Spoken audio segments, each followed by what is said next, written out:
Sidang perkara dugaan pemalsuan akta wasiat yang mendudukan terdakwa King Finder Wong kembali digelar.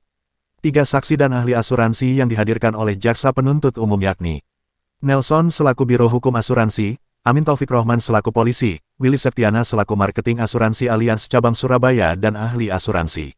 Menurut saksi Amin Taufik menerangkan pada saat menjabat di Polsek Sukomanunggal, pada saat itu salah satu anak buahnya membuat surat laporan kehilangan, dan yang mengurus Ferry yang mendapatkan kuasa dari King Finder Wong.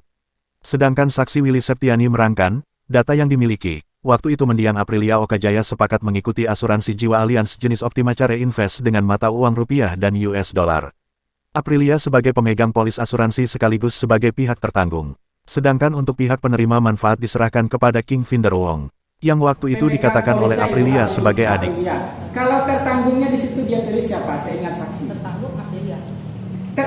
Termaslahatnya maksud saya. Oh, Pak King. Pak King. Dalam data Pak King dijadikan termaslahat. Itu sebagai apa di situ?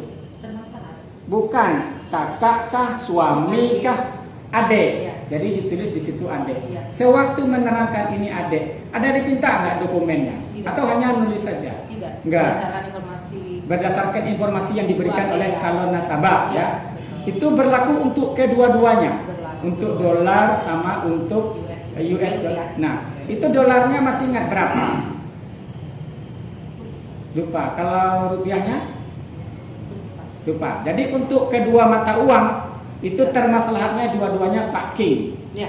Pak King ya. Diungkapkan oleh saksi Nelson, meski ada ketidaksamaan nama orang tua kandung Aprilia Okajaya dengan King Finder Wong, namun klaim tersebut dicairkan setelah King Finder Wong melampirkan surat kehilangan polis asuransi dan sudah menjalani verifikasi apakah King Finder Wong yang pada saat mengajukan klaim adalah King Finder Wong seperti yang dimaksud dalam SPAJ, Surat Pengajuan Asuransi Jiwa. Yang penting orang yang ditunjuk itu sama dengan yang di SPAJ. Tanggal lahir, bulan dan tahunnya, jelasnya.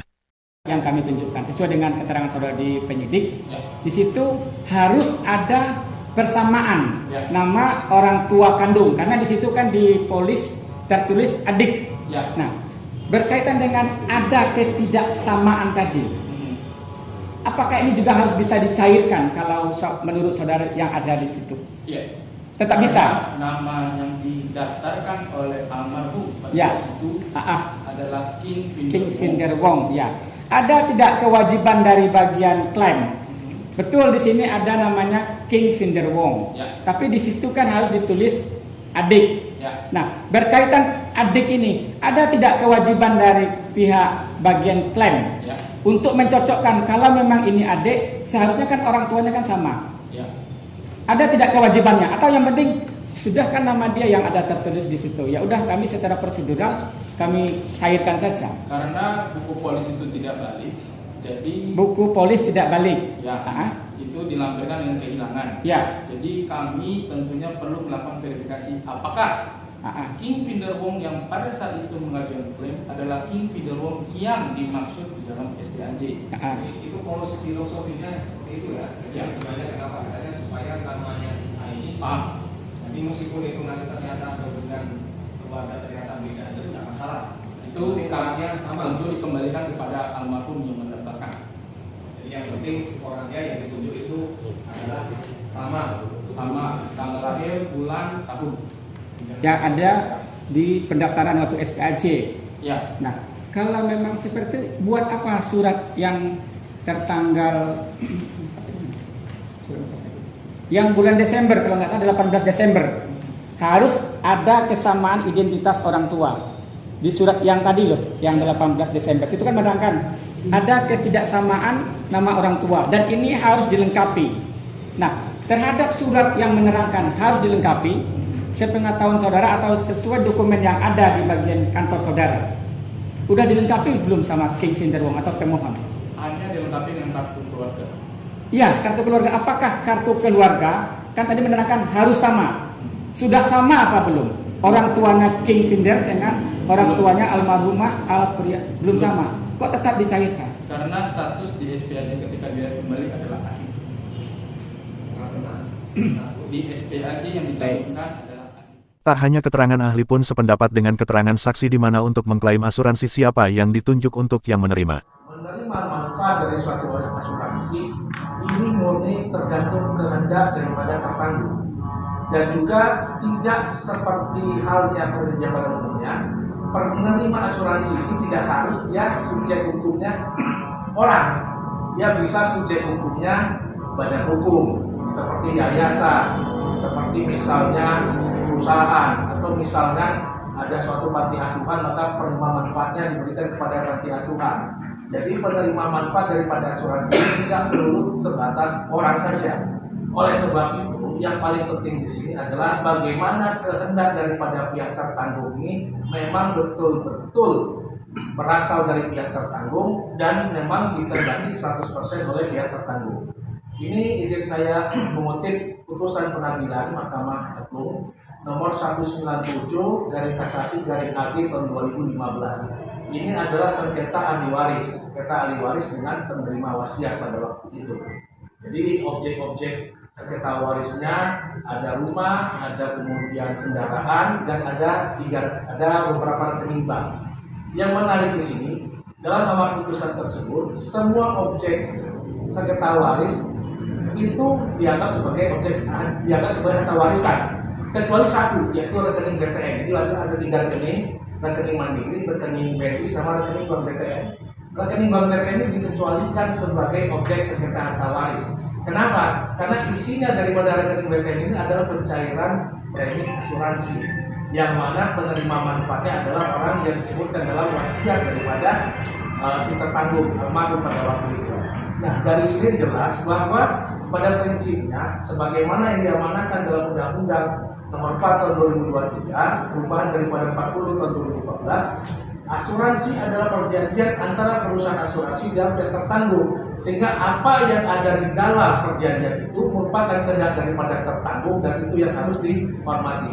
Inilah yang menyebabkan sering saya katakan bahwa dan juga berdasarkan putusan 197 tahun 2015 tadi, bahwa pencairan uang pertanggungan asuransi pada prinsipnya tidak tunduk kepada hukum waris dan juga hukum perkawinan, namun mengikuti tunduk kepada kaidah hukum perjanjian, di mana kehendak daripada kedua belah pihak itu dituangkan selama memenuhi syarat-syarat perjanjian yang ada di dalam 1320 BW. Demikian yang mulia.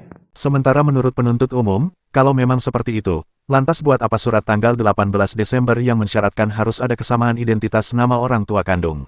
Dan itu harus dilengkapi, sudah samakan nama orang tuanya King Finder Wong dengan nama orang tuanya almarhumah Aprilia Okajaja.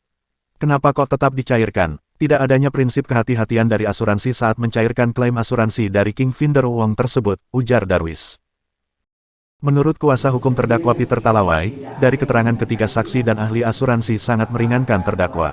Ya jelas tidak perlu disebut meringankan, itu sudah sesuai dengan hukum, sudah sesuai dengan hukum dan sesuai dengan due diligence. Jadi sebuah asuransi dia harus memiliki hati-hati. Saya aja berapa kali mengajukan asuransi belum tentu dikabulkan. Iya, makanya ini kok aneh. Dan dia bukan aneh, dia justru yang bagus, justru aliansi hebat.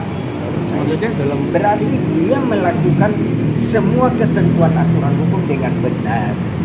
Jadi bukan pemahaman orang yang nggak ngerti gitu loh. Terkait penerima manfaat kan Ya, orang tuanya penerima beda. manfaatnya namanya. Yang penting siapa penerima manfaat. Bukan persoalan apakah dia adik kandung, adik angkat, adik apa, itu tidak ada gunanya. Makanya tadi saya tanya, insurable interest. Apa itu insurable interest? Penerima manfaat tidak harus seorang adik, seorang kakak, tapi bisa bank pun bisa yayasan. Jadi apa? Kalau kecuali ada syarat penerima manfaat harus keluarga, nah itu lain. Jadi sudah jelas kok, benar itu, dia punya keterangan ahli litigasi itu. Terus Pak, klaim tadi kan juga tidak dijelaskan atau wasiat Pak? Iya, tidak perlu. Makanya kepikiran orang-orang pelapor inilah yang gak beres. Dia pikir wasiat itu yang membuat cair, padahal enggak. Tadi kan ahli mengatakan tidak ada wasiat pun saksi tetap kita cairkan. Karena memang aturan hukumnya sudah benar. Makasih, Itu Pak. satu. Kedua, masalah polisi hilang. Mengapa polis bisa dikatakan hilang? Karena terdakwa itu sudah datang ke sana mengecek mana buku polisi. Dibilang tidak tahu. Ya otomatis hilang dong, dilapor hilang. Karena yang berhak pegang buku polis adalah terdakwa.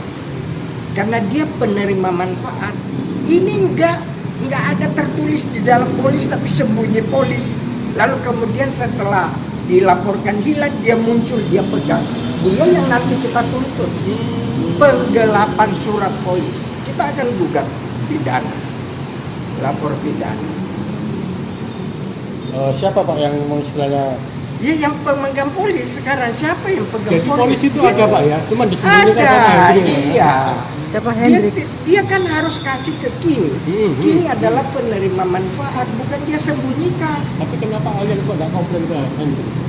Loh, aliens yang penting kalau kamu kehilangan polis, ya kamu urus di polisi dong kehilangan. Itu yang benar. Kayak saya punya STNK, kalau hilang, ya saya harus urus. Masa saya diam? Karena dia disurati sama aliens, kamu penerima manfaat asuransi. Karena disurati, ya dia otomatis ingin polisnya, mana buku polis. Tetapi mereka semua sembunyi dari dia. Tujuannya apa? Itu Bisa dikatakan klien Anda melakukan pencairan sudah melalui prosedur yang sudah, karena asuransi selama ini tahu saya mencairkan tuh nggak gampang. Nggak gampang, makanya Nggak ini kok- gampang. Bukan, ini sudah hati-hati dia. Dia termasuk hati-hati. Jadi aneh kalau dibilang asuransi ini mencairkan untuk merugikan dirinya. Enggak. Satu lagi Pak. Karena dia yang rugi, bukan orang lain loh. Pak Misalnya Putri, dia satu salah lagi. cair, dia bisa dituntut oleh King. Betul. Gitu loh. Satu lagi Pak, harapan Anda terkait perkara ini pada klien Anda. Sebenarnya perkara ini perkara sepele. Menurut saya seharusnya hakim juga ngerti, jaksa juga ngerti. Siapa yang membuat, dituduh King membuat surat wasiat? Yang membuat surat wasiat itu kan Notaris, Dedi. Aprilia dan Dedi, bukan King. Yang melapor polisi tadi terbukti kan, Terkait yang datang lapor ke polisi itu bukan King. Terkait Dia tidak dengan membuat perempuan palsu laporan. yang dibawa Pak. Tidak ada, yang harus dibuktikan tuh jaksa, itu omong kosong aja. Oke. Sekarang begini, saya mengatakan, ada terdakwa lain, ya kasih jatuhkan terdakwa lain dong, perempuan palsu. Ya. Kalau cuma alibi-alibi itu omong-omong kata Hotman Paris. Omon-omon. Ya. Omong-omong aja. Oke Pak Peter, makasih ya Pak Peter. Diketahui, sebelumnya King Finder Wong dipolisikan oleh ahli waris mendiang Aprilia Okajaja karena menggunakan surat wasiat nomor 67 tanggal 30 November 2019 bikinan notaris Dedi Wijaya yang diduga palsu untuk mencairkan asuransi jiwa alians milik mendiang Aprilia Okajaja. King Finder Wong didakwa oleh penuntut umum dengan pasal 266 dan 263 KUHP terkait pemalsuan, dari Surabaya Rahayu mewartakan.